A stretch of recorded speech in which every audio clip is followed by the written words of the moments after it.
Before we could graduate from the black high school, we had to have what they call then Negro history. I mean, it wasn't a choice, it was mandatory. You had to have that to graduate. But what that did a lot for our culture, knowing our culture, it did a lot for our identity. Black people, we want the right kind of education. When you know about your history, that has a lot to do with your esteem, with your self-worth. You got to look at the masses to know if you've reached that mountaintop. And the masses, we still are economically behind. We're still behind educationally, and we're still isolated.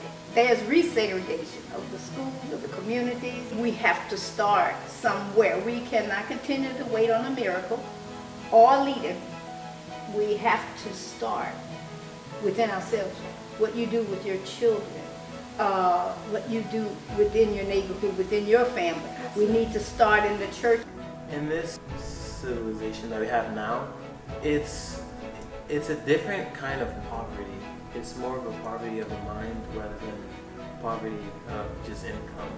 My dad, he always tells me that in the 50s and 60s when they were poor, but the neighborhood was poor, but it was clean.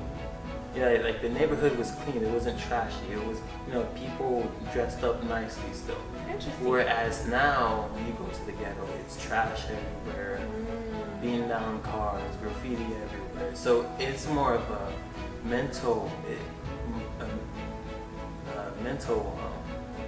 poverty of the mind. I like to see people pick up trash. You like Yeah, please. Think about that. I would like to see the president change the rule of not polluting the ocean, change it back to saving the ocean, because the ocean is a beautiful thing with animals that can help us with our environment. It's like the biggest thing on earth. Man, people just totally vote emotionally. Yeah. Not understanding that these same politicians use that.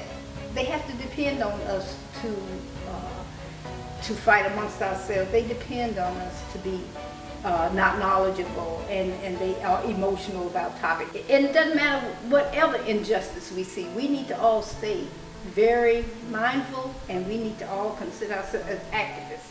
We need to continue to educate ourselves and our families, and we need to stay involved. We as black folks, what we do, we get an emergency emotional surge, Oh boy, I got mad about that, and we get out here, boy, we vote, we do this and we do that. But the problem is you need to stay involved, not just in a crisis. You need to do your homework. You need to understand what's out there for you. And we need to continue at all times